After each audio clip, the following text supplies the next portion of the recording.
it's easier said than done, but you should just do it because you started your company for a reason. You saw a gap in the market, you've talked to consumers, you saw that there was, something you could do to help them, and you have that passion to even develop a whole company around that. So use that core that made you start your business as kind of a boost of confidence. Like, you're serving people, you have paying customers, so people do value what you bring to the table, and just do it.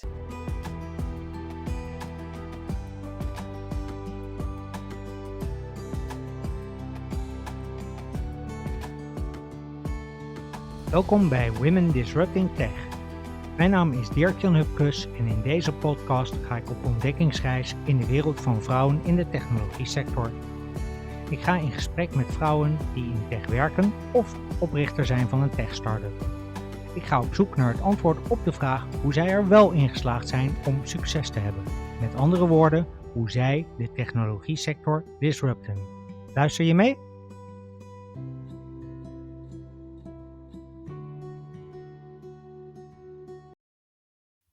Hey, welcome back. Today's podcast episode is about my favorite topic, content marketing for startups and scale-ups, and I get a chance to interview Livia Hirsch about this. Now, Livia helps B2B SaaS scale-ups grow their visibility from local to global, and she already helped clients like Lead Info, Wild Digital, and Rentman do this. In this episode, we'll talk about the power of good copywriting and blogging, and we'll explore how these forms of content marketing can benefit startups and scale-ups. We'll also discuss her new workshop in which she helps fellow freelancers find their brand voice, and of course, we'll talk about Livia's own journey in the world of startups and scale-ups. So welcome to Women Disrupting Tech, Livia Hirsch. So, welcome, Livia. The question I always ask at the start of the podcast is how you got into your current job or how you got into your current position. Yeah, well, thank you so much for having me on the show. It's really cool to be able to talk about content marketing with you today. So to be honest, it all kind of started off with a passion for creative writing. Mm-hmm. It's something I've always enjoyed doing ever since I was a child. But until a few years ago, I was kind of clueless about the world of content marketing. I thought if you wanted to write for a living, you had to be an author. Mm-hmm. And then I landed an internship at Dept agency as a content marketing intern. And that internship changed my life. I discovered the world of content marketing and combined that with an amazing mentor who answered all my questions, who gave me so much trust. I flourished pretty much. And so I went from being an intern to part timer to full timer once my studies were done. But then when COVID hit, half of my team, including myself, was let go. But many of my colleagues went to work at startups. And when they needed English content, they turned to me. And that's how I Oh. discovered the awesomeness of working with founders and growing their content marketing machine from Mm-hmm. scratch.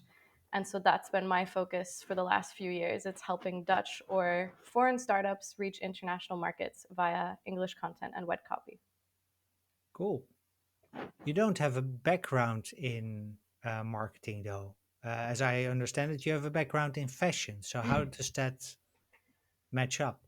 Well, in my defense, it was business of fashion with a specialization in marketing. So there's Ah. minor overlap, but Mm-hmm. yes, I did study fashion. And what I realized is I do not want to work in that industry. So when I found an internship at an agency, I was really interested. It was something kind of in my field, but also quite different. And so it could have, there's the potential of it being a breath of fresh air. And so with a bit of luck and research, actually, that's how I found my passion for Yeah. content marketing, something which I'm not only good at, but also love doing. Okay. Well, that is very important. Yeah. Um, you talked about having a mentor. Um, what exactly did she or he do to make you flourish? She gave me, I mean, she trusted me for starters. So Mm-hmm. there was a lot of trust. I remember that there were certain assignments that potentially she just allowed me to have and experiment and do that not everyone would allow an intern, but there was a high level of trust. She gave me a lot of feedback, Mm-hmm. which, but I was okay with that. That's how you grow. And she also gave me a lot of patience. She answered, I mean, I love learning, so I'm always asking questions. And yeah, she answered all of them, and she allowed me to pick her brain and ask more questions. And I would say, yeah, that was pretty invaluable. Yeah, I can imagine, especially if you're just starting out No. as an intern and later as a part-timer. I can imagine that the what was more important to you, the trust or the sort of independent or the feedback that you got? Ooh. I would say the feedback because I like in my writing, she would give me super detailed feedback about the brand voice, about the wording. Like she was borderline nitpicky, but it was helping me learn a lot. So she was quite a harsh critic, but then when you did good things, she would also tell you. Mm-hmm. So I would say the feedback and knowing that if I did something, I could always then ask her, okay, so what could I have done differently? What could Mm-hmm. I do better? But okay, what went well? um, yeah, the feedback was invaluable. Okay. So let's go to content marketing. Let's dive in deep.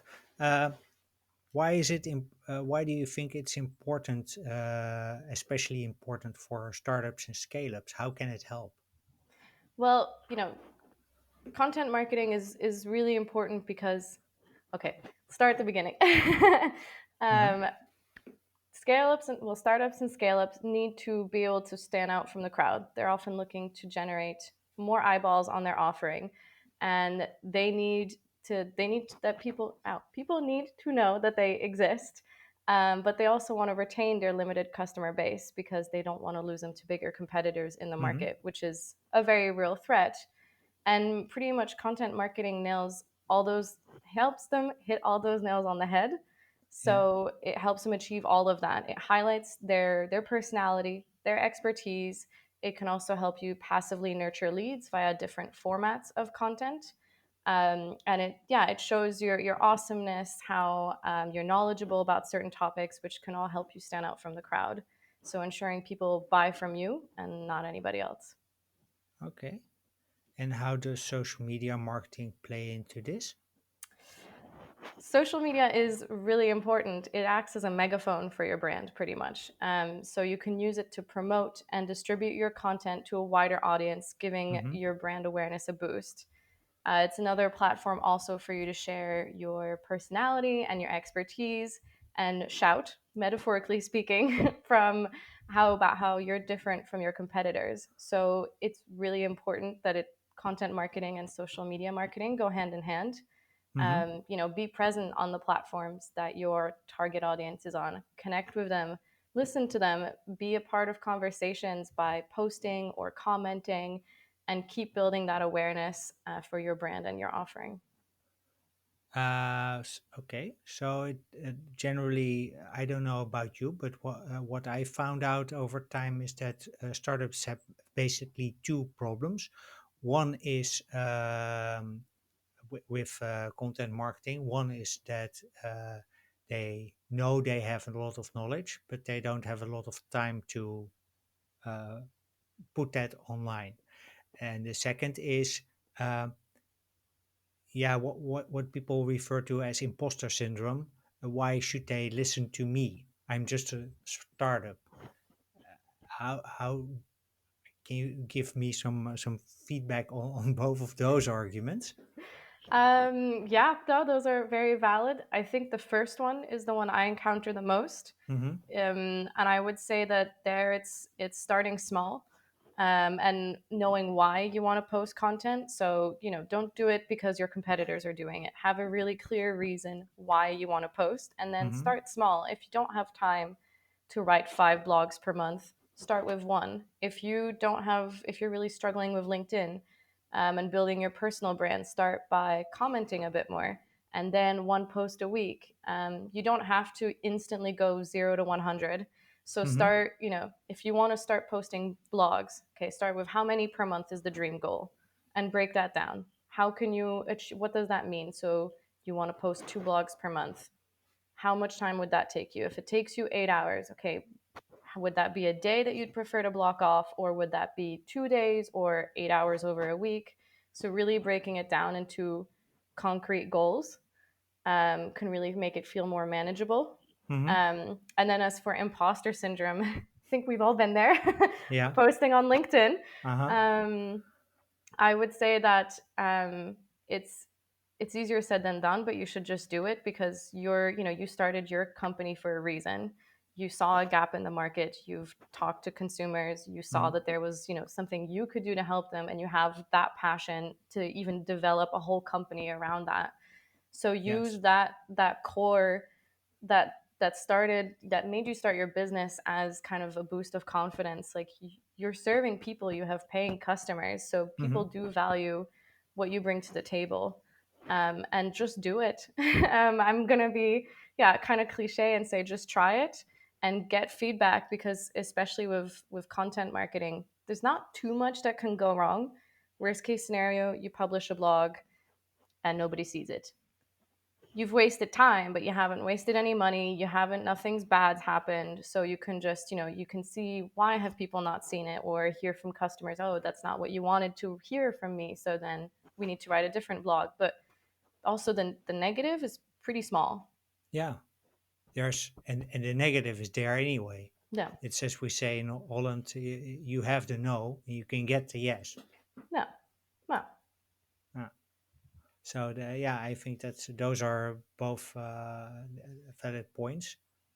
Also, really to start from, I like the one about starting from your own core um, reason why you do this, and the fact that especially if you have paying customers, apparently there's a story to be told. yeah. And even People if you value. don't, I think it's really important to share the knowledge and the wisdom you've built up, No, because you're serving people, and that's basically the mindset I train people to have. Look at this from a serving perspective, not necessarily from um, putting your hand on your chest and saying, "How, hey, look at me being wonderful." no, yeah. It's not about you. It's about your No, customers. yeah, that's what people who comment negatively or mostly forget. It's that you have a journey to share, that it's inspiring to others. No, no, So, exactly. so let's switch to copywriting a bit. As I understand it, you write copy for websites and social media, and for blogs. That's Hmm. quite specific work. Um, Yeah. is there a specific process that you use to write, for instance, a blog post? There is. I've just over the years refined refined my own system, luckily. Mm-hmm. So I usually help my clients not only with writing, but also setting an agenda and deciding on content ideas. So always start with choosing a topic. That's kind of the base. And so this topic will be based on your audience pain points, your audience desires, and also oftentimes SEO research will be embedded in there. And then once you have a topic, I start off by researching. So before I can even write, I will read a lot. So this helps me understand what to cover in the blog, what not to cover, what everyone else is saying, the questions I have after reading through a lot of material. So I'll read what competitors have written about it, and also like the first 3 to 5 pages of Google search results on the topic, and then I'll Google more questions I have and see how that topic is maybe connected to another topic. So pretty much I go down a rabbit hole and just fill my head with information. Mm-hmm. And during this time, I'll take notes. So this helps me craft an outline for a blog. It'll include statistics, questions, sections to include, answers that people often gave, or things to not say because that's been covered. So the outline will form during the research. And then, if possible, I'll take a small break because after researching, it's good to digest all the information and your brain kind of keeps making connections. So I'll just go for a walk, maybe, or Yeah. cook. And then from there, I'll get to writing.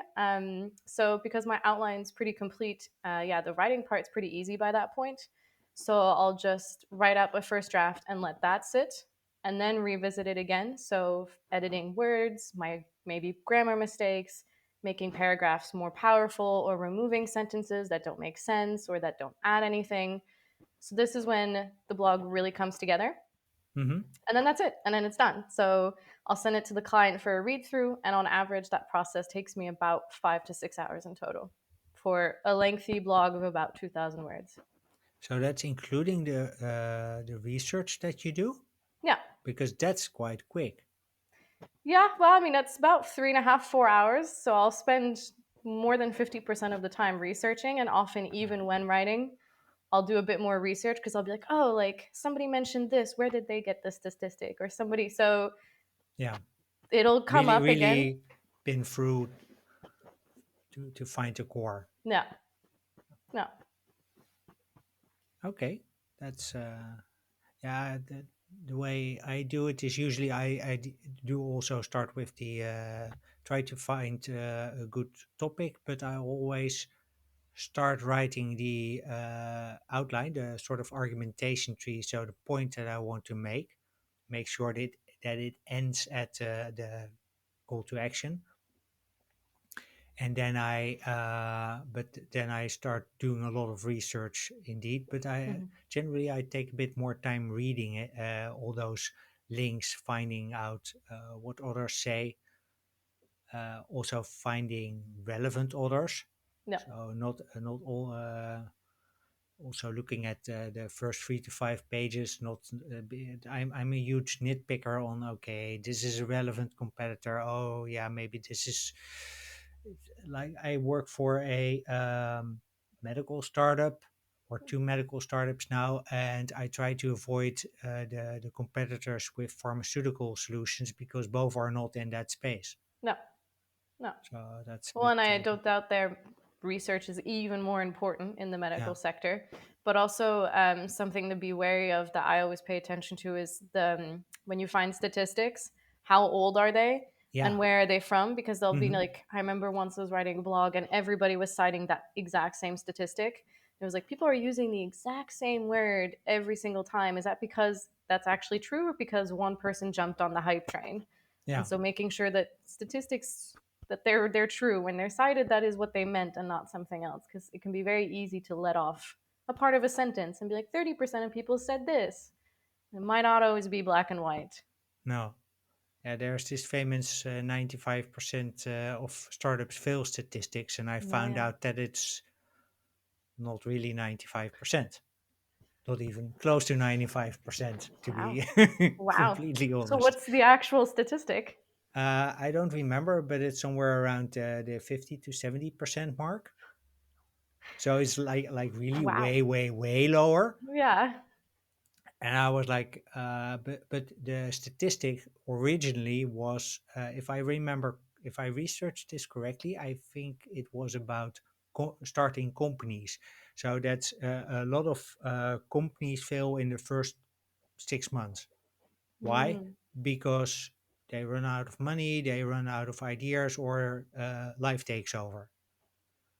No. And if you include that, yeah, then 95% of Mm. starting companies fail. But do they really Mm. fail? No. Or No. do they just find out, hey, there's different things to be done? No. No. No. It's really Which about I the don't. wording. Yeah. No. So yeah, it's and especially when once you're past the funding, first funding round, so generally angels or seed and pre-seed, then still the number is quite high, but then it goes down to the around 50, 60% mark, I think. Mm. Mm. But there's Debunking a, myths. and still everyone starts a blog with 95% of startup fails. Yeah. Yeah. Yeah, Yeah. Well, not really. that's, yeah. Ah, that's a good one. Yeah. So I want to switch a bit to marketing strategy because setting up a blog and doing the research up front, deciding where to what to write about is also a bit about strategy. Um, um, what makes a good strategy for startups and scale ups and beyond? Of course, it should align with objectives and match with your brand voice and what have you. I mean, that's a really good question, and I don't doubt those are common answers. And honestly, if you hadn't said apart from that, I would have given them too, Yeah. because they're good. They're good basics to remember. They are Mm, important. Um, but there are a few other aspects to keep in mind when creating a content strategy. And the first I'd say is that your strategy is based on your audience, not your company. So your audience should always be at the forefront of your marketing efforts. So provide your marketing person or team with customer insights. Talk to your sales, talk to your mhm, customer success, give them your buyer's persona. Hear what is issues towards conversion. What are our customers saying once they've tried our software? Make sure that the marketeer in your company really is armed of all of that knowledge because that'll help shape your content strategy. mhm, I would also include a distribution process within your content strategy, meaning think how you'll use each piece of content beyond just publishing it on your website. Will you post it on LinkedIn? Will you share it via email? Will your sales team use it in conversations with leads or at events? You want to maximize the use of each piece of content rather than mass publish. And if you think even before you start to write how you'll use each piece, that can really also help simplify and make the workflow of creating content more efficient. Because you're like, oh, I'm creating an FAQ. We're also going to publish it on LinkedIn, one question per week, and we're going to share a hint of it in a newsletter. You can kind of do all of it in one go. yeah, and Um, that way you what I learned, you also repurpose the content that you create anyway, so it's yeah, much more efficient, right? yeah. Yeah, exactly. Like it's not just then later on you have 45 blogs and you're like, oh, what do I do with these now? And you have to rethink about it, do all the thinking beforehand so that then the creation process is also just more streamlined and more efficient. And this is really important when you're, a startup or a scale up, and often your marketing team is like one or two people. You Hmm. really want to make sure that you're making the most of every marketing asset and touch point that you have. Yeah. Um, and then another thing that I would say is include content audits every quarter. So when you revisit, what's been working, what's not, look at what you've published. What did well? What could be better? What could be used more? What tanked? Because not everything's going to be not everything's going to be a winner. Hmm. But you don't want to let your published content sit on a shelf and gather dust. Use, Yeah. what you learn about it as feedback. What did people like? What did Google like in terms of ranking? What keywords performed well? What pages were really visited? Um, and use that to optimize your content strategy and gather more information about your customer preferences. Hmm. So that's kind of the top three that are elements that are often forgotten. The list Yeah. could go on. There are Yeah. definitely some other aspects, but I would say those are the top three that Okay. I And think companies often forget about. yes, absolutely. Um, in terms of KPIs, what kind of KPIs would you then link to those? Ooh, so I don't have one straightforward answer Hmm. because I would say you should match your KPIs to the stage of the sales funnel and the goal that you're looking to achieve with each piece of content, Hmm. because not all content serves the same role. So, for Yeah. example, if you're focusing on raising your brand awareness, something which I often work with startups, that's usually the goal of the first 6 months of publishing blogs, Uh-huh. Yeah. raise our brand awareness. Yeah. So you want to be sure that you're writing high level, more SEO friendly content. Well, for looking at KPIs for that, you might look at the number of new website visitors coming to your site, time spent on page, and scroll depth. That'll all tell you, okay, are people liking it? Are people reading it? Hmm. However, if you recently published like a frequently asked questions page or a competitor comparison site, you might want to look at the number of signups generated for that page or click through rate to another important page like your pricing page, Hmm.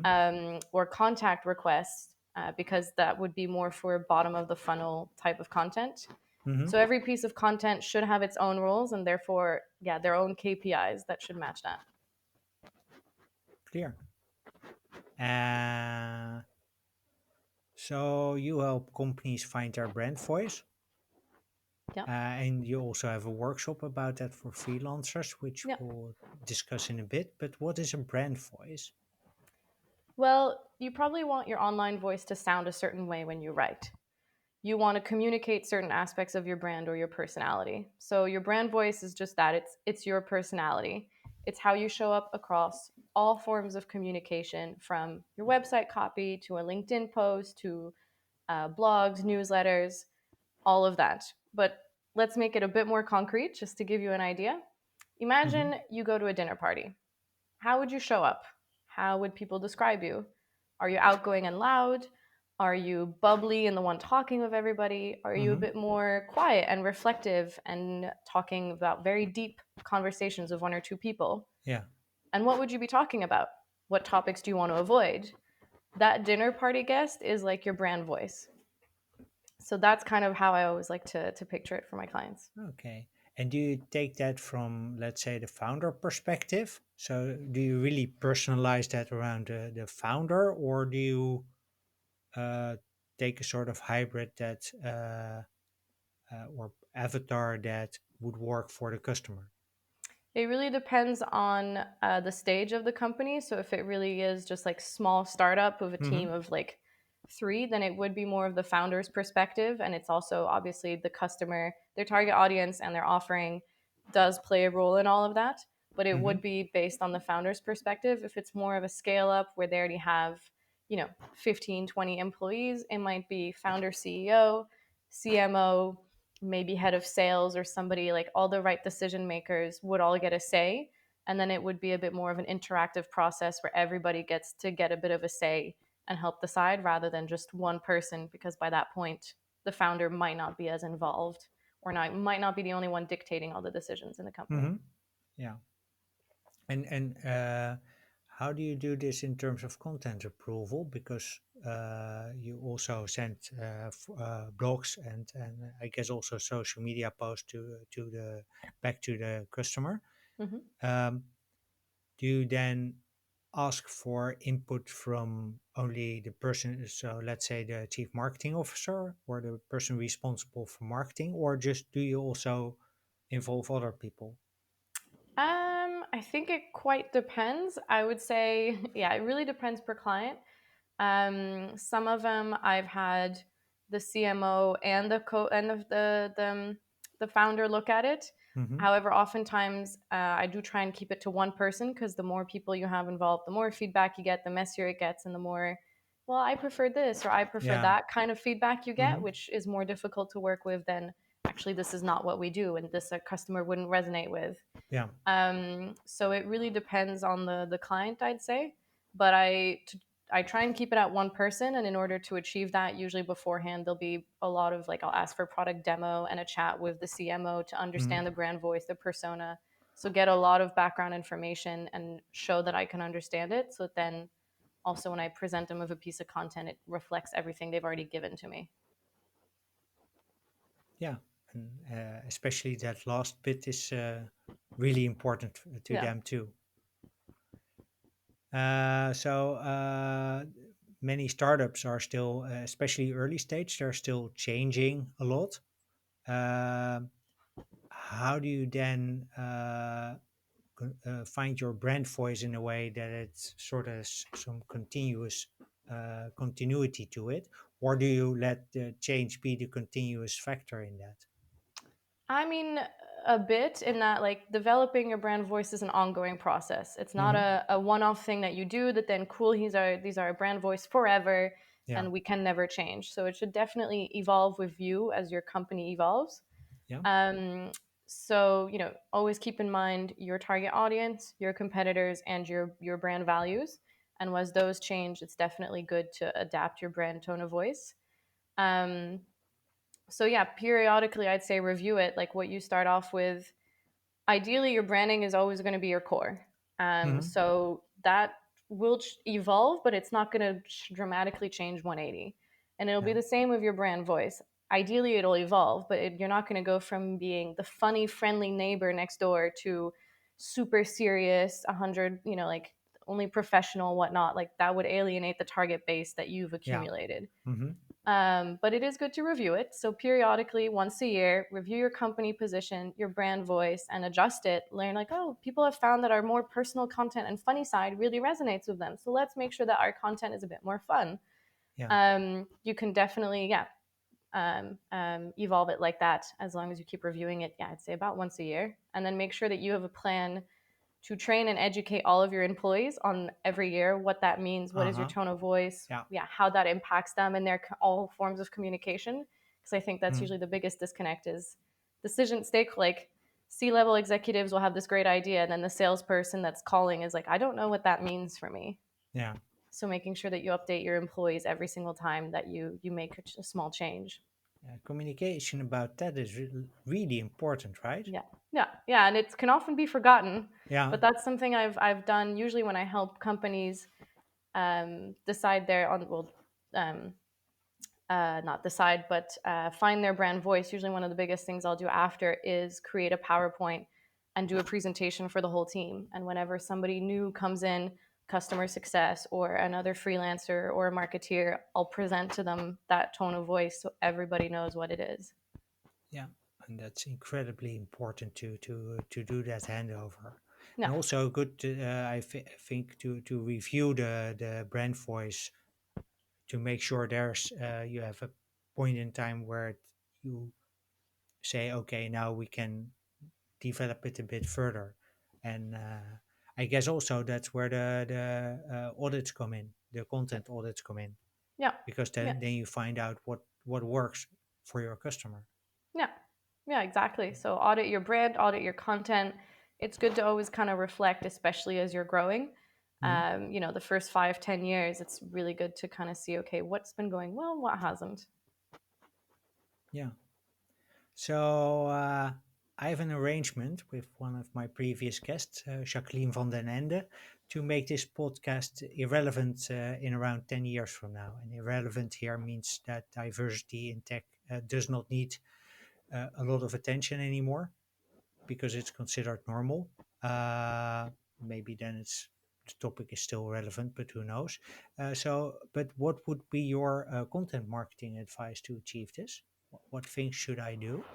Ooh, really good question. I love this. I would say for starters, yeah, keep the conversation going. So, keep chatting about it, keep bringing this issue front and center, keep bringing a light to it.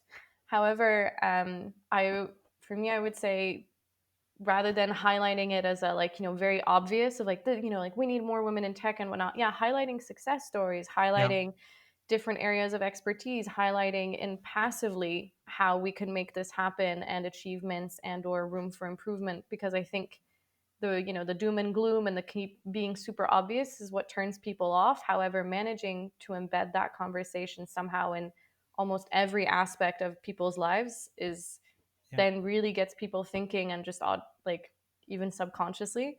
So I think being a part of the conversation but not in an obvious way no. is really the biggest way of doing it. And then hopefully, yeah, down the line you don't have to be a part of the conversation because people don't even like people realize it and it's just part of our way of thinking and it's Hmm? no longer a thing anymore. Yeah, and I like also the part about uh, putting a positive spin on it, like highlighting people who have been or women who have been successful. No. I think that's an important part. That will be Yeah. an important part of the success of this No. podcast. No, I mean That that comes from the fact that, for example, the narrative of global warming, they've shown that yeah, showing the doom and gloom over and over again yeah, is actually like turning people off from the conversation. And so now there's years of, oh, we're all gonna, the world's gonna end in 2030, the world, like the oceans are gonna rise and whatnot. There's mm, years of undoing of work because that doesn't resonate. And after a while, people are just like, I don't know what to do about it. So I'm not gonna try to, have women be a part of tech because nothing I do I can't help. It's not empowering. is it also about that it's considered too difficult? Not because we don't know how to do it, but because there are so many things you have to take into account. That Yeah. And That, it's also like, what can I do? Me as yeah, my little, yeah. one person team. What can I do about it? I mean, I can, talk to my friends, but that's it. And what does that do? So I don't know how I can make an impact, but individuals can sometimes make the biggest impact. I was about to say, especially talking to friends and family about it. I think that's a really wonderful thing to do. I would If agree. if if you do it positively and out of passion, not No, necessarily thou shall do this or the world will end if we don't do this. yeah, Because I do agree with the point you made about the climate. It's sometimes made everyone knows that we have a problem, and it's sometimes we sort of miss the fun factor in it. no. I mean, what am I Or the supposed to do about it? I yeah, turn off all my lights when I'm not in a room. yeah, Now what? No, yeah. no. So sounds like a good point to go to the last question in the conversation. Um, you have a workshop coming up. Hmm. Uh, Perhaps you can tell us a bit about what that workshop is about. Brand voice, of course, but Yeah. how it can help also startups and scale ups. Well, I'll be honest, right now the workshop is geared towards very small teams slash more freelancers, so Uh, teams of one to uh-huh. three. But yeah, it's pretty much it's more towards freelancers or startups where it really is one or two people, so small scale, and it's to pretty much help you find your personality online and make sure that you're coming off in an authentic manner when you're writing, so that people know who you are, love your personality, are attracted to you for your personality, and so pretty much you're attracting your ideal client and you're repelling people you don't want to work with, all via just your content online. So in 2 hours, I help freelancers or founders, yeah, find their brand voice based on their target audience and their offering. And then we'll go. The bulk of the time will be spent on defining those adjectives that you want to embody. What does that mean for you? How will it show up? How will it not show up? And we'll also write a post together, so that therefore you can really practice hands-on. Yeah, how does that Yeah, mean? Because yeah. it's one thing to have an idea; it's another to then be like, "Okay, To now execute on what?" it. Yeah, yeah. Yeah, So we also do that together in the workshop to really be sure that you understand.